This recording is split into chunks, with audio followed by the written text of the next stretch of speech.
and welcome back to another New Era edition of the SportsPro podcast. I'm Katie, project manager here at SportsPro, and I'm joined today by a very special guest to explore why women may still feel like they don't belong in the sports industry. Gemma Woor is Senior Client Director at MKTG Sports and Entertainment, as well as a member of our New Era cohort this year. Hello, Gemma. Hello, thank you for having me. You're more than welcome. Thank you for coming. Now, I'm hoping you can hear us loud and clear as we're currently on the ground in our recording studio at SportsPro Live in London. We're just about wrapping up for the end of the first day, with preparations beginning for day 2, which is also our New Era Open day. Gemma is also fresh off one of our on-stage panels, so sharing words of wisdom all day today, it seems. Something like that. Now, before we get into today's episode, for those of you new to the SportsPro podcast and unfamiliar with our New Era initiative, we created New Era about 18 months ago to recognise, support and advocate for gender equality and representation across the international sports industry. We have our coaching programme, of which Gemma here is a part of, as well as a whole community of over 1,400 women and non-binary execs who have access to regular networking and virtual panel events, amongst other opportunities. Despite progress being made, there is still a small pool of regular women contributors to the global B2B sports industry conversation. Gemma, perhaps this is a nice way to introduce yourself and take us back to when you knew you wanted to work in the field and how your career has progressed over the past few years. Amazing. Thanks, Katie. Well, the honest answer is I never knew what I wanted to do and I never knew where I wanted to go. To take you all the way back, I'm very fortunate. I have some very supportive parents that never put pressure on me. So I kind of just followed my friends. I followed my friends to sixth form and then followed them to uni. And then at uni is where I kind of started to find what I was interested in, became part of the cheerleading team and part of the cheerleading committee. Very on brand, I feel. Yeah. Hence the high energy. As part of being on the cheerleading committee, I looked after bringing money into the club, but also running the events. And I fell in love with that. And as well as doing my degree, which was English language, I was like, well, what am I going to do after uni? And I was just chatting to my parents and said, I know I'm good at 3 things. 1 is planning events. 2 is chatting. And 3 is that my family have always been involved in sports. And my brother is a massive football fan.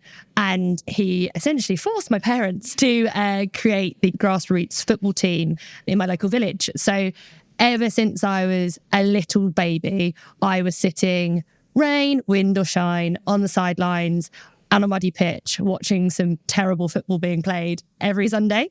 So I always say the third thing is I had football in my life. And I was like, how do I do one of these 3 things? And what ended up happening is through the events of cheerleading, I started to network and met some people from London Irish Rugby Club. And they mentioned that they had an internship programme. And I thought, do you know what? Let's apply. Let's see where this goes. Ended up getting that internship, which happened to be in the sponsorship team. And sponsorship team consisted of me and the commercial director. So that was mind-blowing. I eventually got a full-time job there, but I learned so much in those first 2 years on what sponsorship is, how to work with players, how to do deals, because I literally was the right-hand woman to the commercial director. And that's where I fell in love with it. Also saw the good, bad and the ugly of that time there, but I never looked back. And from there, I worked with loads of agencies and thought, as a young 20-odd-year-old at the time, I thought they are seeming to do all the work and having lots of fun. How do I get into agency life? And so departed from London Irish, got a contract role at Octagon for the Rugby World Cup in 2015 with MasterCard. And that, again, was an amazing experience, learning about how to activate brands with a big sporting property. And unfortunately, they didn't have a role for me at the time, but that led me to now. So fast forward to now, I'm at MKTG and I've been there for 8 years. And I joined at the very bottom of the team in the very junior entry-level role, and now fast track to here where I'm senior director, as you kindly introduced me, and heading up a team of about 25 people and working on the biggest accounts in the agency and I absolutely love it. Wow. Very nice. Thank you for sharing. As we all know, and I think you might have some nice things to say on this, as we all know, the sports industry as a whole is very male-dominated space, and I'm sure most people have experienced some sort of gender stereotyping that at times as women we potentially even impose on ourselves through imposter syndrome and those really annoying second-guessing thoughts. I know you have been involved in some amazing initiatives at MKTG which really foster change, and I'd love to hear more about your role in those projects and what you've done with your team as well. This is a topic that I'm really, really passionate about. When I joined MKTG, I was one of 2 women, and we were very small at the time. We weren't even called MKTG back then. We were called Dentsu Aegis Network Sport and Entertainment. Really great name. I know. And I joined and didn't really think anything of it because my first experience in the sports world was very male dominated. But following my growth within the agency and us building out and winning more business and being part of MKTG of what it is now, we've seen a real change in our culture, and that is through diversifying the workforce. And I've been fortunate enough to be part of that in terms of hiring the right people, looking for lots of different backgrounds, particularly gender, because we're very, as I said, male skewed, and also from different walks of life as well. And now I'm so pleased to say that we're a team of over 50 and we are 50-50 in terms of our gender. And that is spanning across all of the levels, which is really amazing to see and something that I'm really proud of to be a part of, to see that change. And I think through that inclusive culture that we've created at MKTG, we have been able to attract and also build that inclusivity into the brands and the work that we do for our clients. Through my clients, I'm actually also being able to have that positive effect and that positive change in terms of asking questions, provoking new thinking amongst my clients. So I have 2 main moments that I'm really, really proud of and that I've worked on over the years. And the first one is with FedEx and their partnership that they have with UEFA, which was with the Europa League. And I was working on the plans for the final, which happened to be in Baku in 2019. We always wanted to really play on how we are delivering against their strategy, which was creating possibilities at the time and delivering upon that. So how can that show up through the assets in which they have with the partnership? And where we ended up, which was through some conversations that was led by ourselves and the team in terms of we had access to the mascot, right, which is walking out hand in hand with the players in the final, which is an incredible asset at the time. And how can we really utilise and maximise that moment? And I had a real juxtaposed view of the final being in Azerbaijan and the final being in Baku at the time, given the fact that women's rights out there are very different to what we have in the UK. And I think because I was evolving as a woman in my career, I was starting to be really passionate about equality and how we're showing up.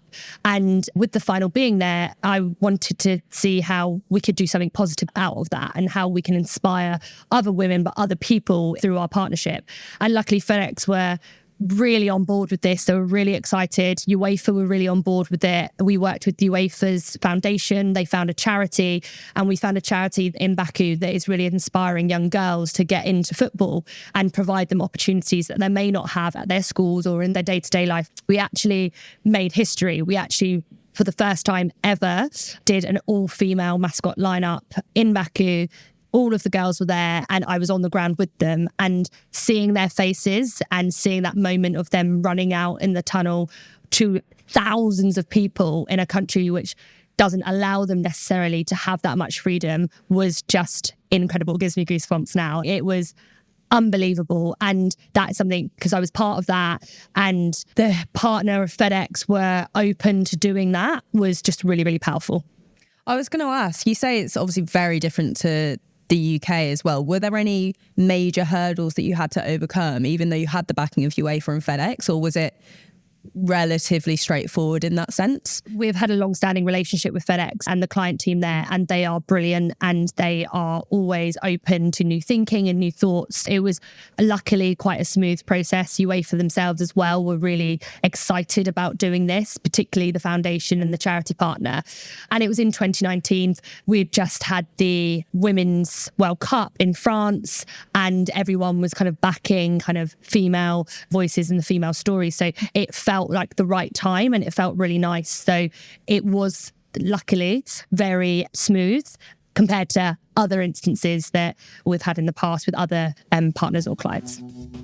Sorry for interrupting the show, but this is just a quick reminder to tune into next week's very special edition of the SportsPro podcast, as we have a game-changing episode with Phil Cook, Chief Marketing Officer of the WNBA, and Janelle Janis, Executive Director of Business Development and Events at Explore Edmonton, as they discuss the unstoppable momentum behind women's sports in the Canadian city. From the upcoming pre-season WNBA game in Edmonton to how the city is backing women's sports, Janelle reveals how Explore Edmonton is driving change. Tune in, get inspired, and uncover the role of a host city in the advancement of underrepresented sports. So you mentioned before as well that you have a great relationship with Mondelez. Are there any initiatives that you've worked on with them that you'd like to touch on as well? Yeah, I've been really fortunate. I've worked with Mondelez pretty much for nearly the whole time that I've been at MKTG, and I've been on their journey with them as I've evolved personally in my career, but also as their partnerships have evolved. So back in 2017, we negotiated their partnership with the Premier League, which is amazing. It was the first time that Mondelez had kind of got back into sponsorship post the Olympics. So they had quite a big break. And being part of that team and bringing to life Cadbury FC, which is what we coined and created as the IP for all of our football activations. Being part of that journey has been incredible, and particularly with how encouraging and open they were to diversifying their partnerships. So with the Premier League deal, there was a conversation one day that we had around, obviously that's all the men's teams, but what about women? And they asked me, Gem, what would you like to see? I'd say I'm a passive fan. I don't have a big football club that I follow, but I'm passionate about sport and particularly passionate about football. And I said, well, I'd love to see women, however that shows up. And so they left us with that challenge. So we went on this journey back in 2018 where we did a deal with Alex Scott, one of our first ambassador deals that we did in this new phase of our journey with Mondelez. And that was incredible working with Alex and then her journey across the Women's World Cup and being part of that change. We created the first ever on-pack promotion, which had an all-female lineup. And Alex also was part of a lot of the customer and employee engagement programs that we did. And now fast forward to now, we've moved away from the Premier League and we are in a club model. And with all the football clubs that we have up and down the country, we also have men's and women's. So we've got an amazing partnership with Chelsea Women's, for example, Aston Villa Women's, just to name a few. And bringing to life Cadbury FC with both men's and women's teams is amazing. And from the journey that we've been on together, it's great to see how much they wanted to diversify their partnerships. And it was great that it wasn't a challenge. And as I touched on, we created this amazing campaign called World Class Wins, which is an on-pack promotion where we had 4 epic female players on part of it. We even had Leah Williamson, which was awesome. And that was an on-pack campaign that went across millions and millions and millions of product. It was really powerful. It was one of our best achieving campaigns we've done to date. I think that just shows the power in women's sport, in particular women's football, and through doing club deals, but also bolstering with ambassador deals. And everything that we do with Cadbury is really intrinsically linked to their values of their community. So make sure there's a huge grassroots and community focus through everything that we do. Also with their heritage, it's their 200th birthday right now. So we're doing some amazing things around that through our partnerships. And they're just a fantastic brand to work with. So I'm really, really proud to work with them. Now, through your experiences, I'm sure there's been many an instance where things may have gone slightly wrong, or you've really had to navigate pushing back, I'm going to say it, on male counterparts, perhaps, especially given your seniority at the moment. How have you approached those probably more difficult situations, and do you have any advice for others who are probably experiencing very similar? Yeah, it's a bit of a tricky one to navigate, not going to lie. I think over the last year, I've really found my feet in terms of who I am and kind of what type of leader I want to be and how I want to act. And I think the way in which I personally do it is making sure that you, first of all, kill them with kindness. That's why I always tell my team, I'm not into that ego playing game. I'm not going to do that. So it might come across as a bit frustrating that you're being uber kind, but someone can't get across at you to your face if you're being really, really polite, kind and collaborative. So that's my first piece of advice. Never kind of lower yourself to that person or to that level. Stay calm and kill them with kindness. My second piece of advice is, I found this one quite hard to get my head around, which was, you aren't going to get on with everyone. And everyone does have a different worldview and everyone does perceive things differently. So therefore, don't try and change that person, because they are going to be who they are regardless of whatever the idea you're putting in front of them. Just be confident, be open to discussion, difficult discussion, but lean on data. And I'm going to give a shout out to our data team at MKTG, Dentsu Sport Analytics. They're our amazing data and insights arm, and they're the first people that I go to help me frame my argument, give me the facts. You can't argue with facts. It's there to prove a point. And they've actually shared with me some interesting stats that I wanted to dive into, if you don't mind. Okay, I'm going to read off my iPad here. We, DSA, do a survey called Frontier, where we go out to professionals that are working in the sports entertainment industry to get their views on lots of different bits and pieces, lots of different viewpoints. That's across Europe. And it came out with some very interesting things that I think is relevant to this conversation. So the first one is that of the people that took part in the survey, 69% agreed that women are underrepresented in senior positions within the sports industry. So that's good. People are aware of it. That is the cold, hard reality of the situation that we work in within the industry. So it's great that people that took part are aware of that. However, things do get a little dark and after that.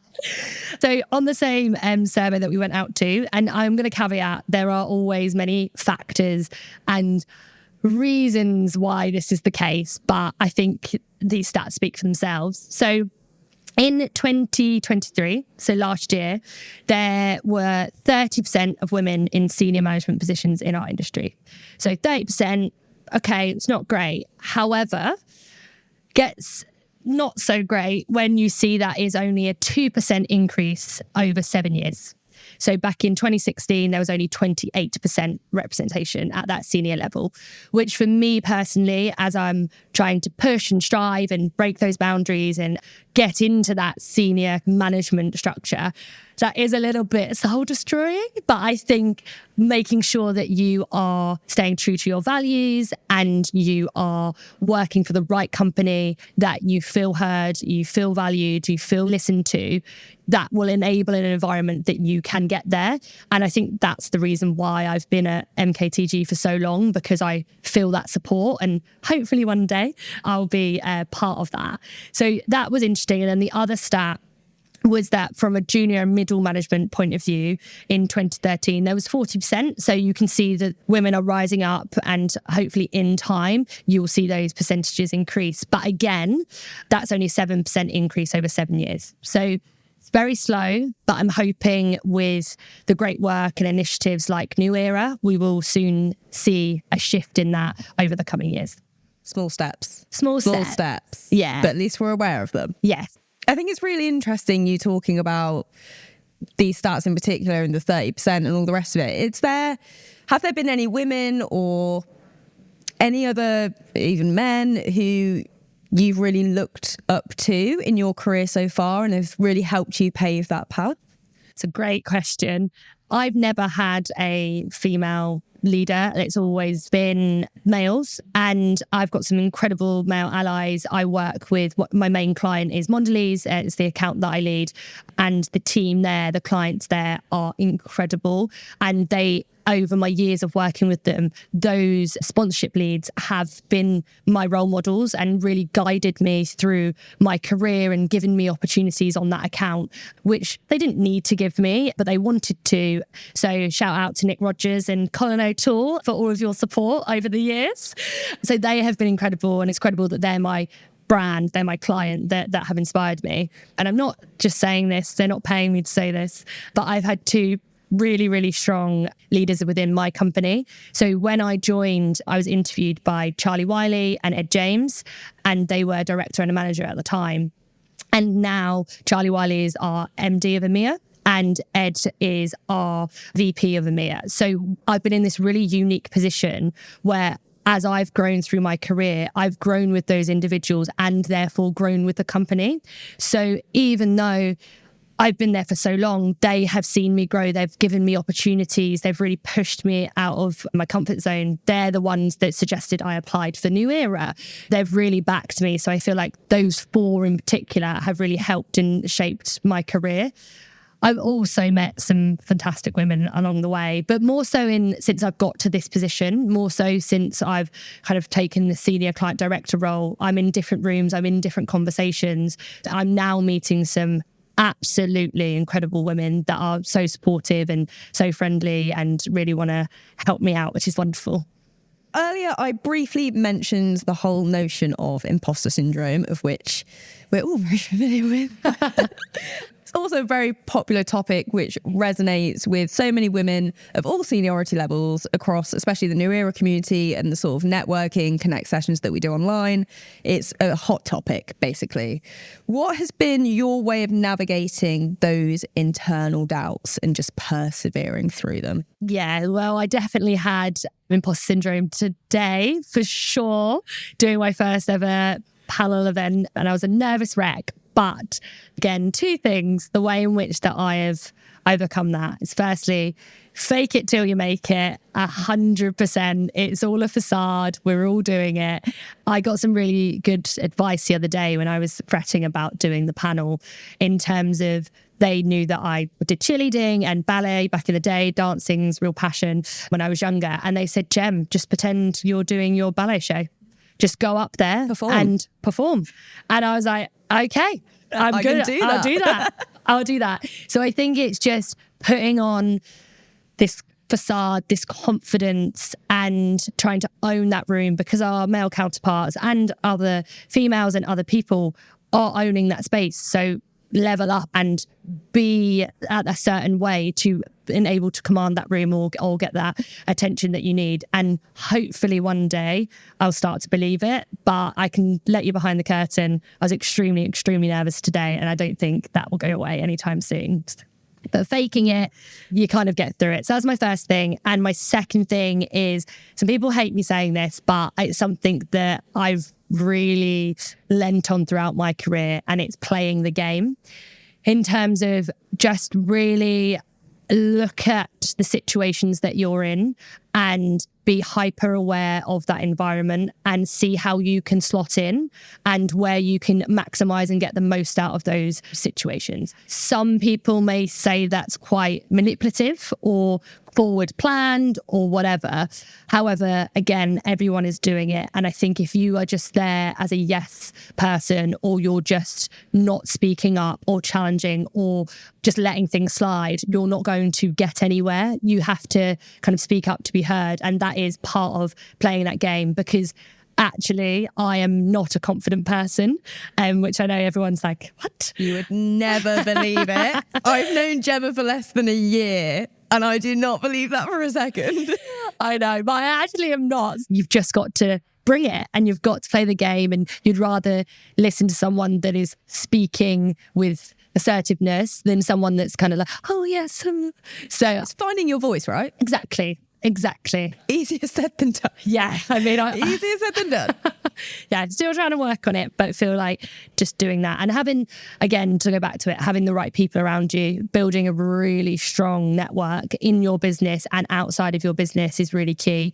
Just otherwise, you can get lost. You can get lost in the noise. There are still some sharks out there, so you just need to make sure that you're surrounding yourself with the right people and they are all your supporters and push you in the right direction. 100%. And just because I don't want to let it slide, Gemma's session today was phenomenal.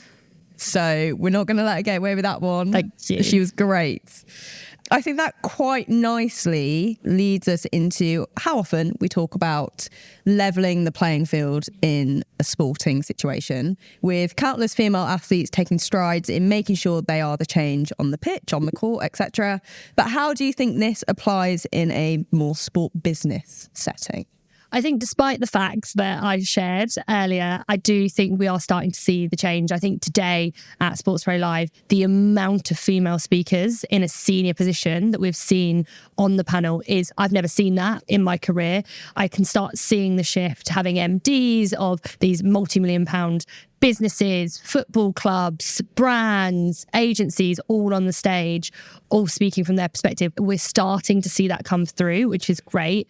I think from my perspective, being in kind of that middle management level, I want to make sure that I'm being the right leader for my team. I've worked under and with a lot of people that lead by fear. And it's definitely led to my nerves and my confidence issues. I think that I really want to lead by example, and I really want my team to look up to me, respect me, feel like they can come to me with anything and have my support and trust me with whatever they're going through. I think that's a natural characteristic that many leaders want or maybe lack. And I think creating that more inclusive, caring, transparent relationship with your employees, but also with your clients, is a way in which to continue to show up and make change. And I do think that for my own personal view, I can't talk for other women or other male leaders or wherever they want to go, but from my point of view, creating that positive environment will then breed success and will then enable more younger talent to be fostered and create a space in which they feel safe to be themselves. And as I said earlier, staying true to their values, I want people to be themselves because that's how we'll get the best out of them. So that's how I think it's showing up in business, is that shift in seeing more. Seeing is believing, right? Seeing those absolute powerhouse women on the stage in business meetings, like that's really inspiring for me. But then also creating an environment at middle management and above, because we still need to get into those boardrooms and we still need to get there. But where we can make change, or where anyone can make change, if we can do that now to ensure that we have a diverse workforce in the future, that would be amazing. It's really amplifying those voices, right? Yeah. 100%. Yeah. So aside from your leadership style, is there anything else that you're doing with your team or at the wider MKTG that is really creating these inclusive environments for younger people? Yeah, we actually, tomorrow is our first event for our newly founded Future Forward programme, which is a programme that I've spearheaded with my team to encourage and build experience for Gen Zs in the industry. So we've found that it's really tough for young talent to get into our industry still. So we wanted to create a 4-month programme which they could apply to be a part of, which is providing mentoring, shadowing opportunities, getting to meet our clients, workshops. So tomorrow we have all 13 of them coming to our office. We're covering all of their travel. We're providing food. We're going on a social together to really kind of bond. And we've got Chris Stark coming, who is the producer of the Peter Crouch podcast and also on Capital Breakfast. He's coming along to speak about his experience in the entertainment and sports industry, which I think will be really inspiring for those coming along. And I'm really excited to see where we can take this programme and hopefully have some of them join our company as well. Very, very exciting. I think it's evident that the journey towards gender equality and more so gender equity in the global B2B sport industry and beyond is still very much ongoing. But if we are all challenging those stereotypes, pushing the boundaries, celebrating achievements of women, that change will soon come in bounds, leaps and bounds, hoping in the next few years. We'll see it. So I think with that, it's probably a very nice time to wrap up. And I'd like to thank you, Gemma, for joining me after a very long day. Lots of talking for you. So thanks again, everyone. Thank you for tuning in, and we'll catch you for our next New Era podcast. Thank you so much. Bye.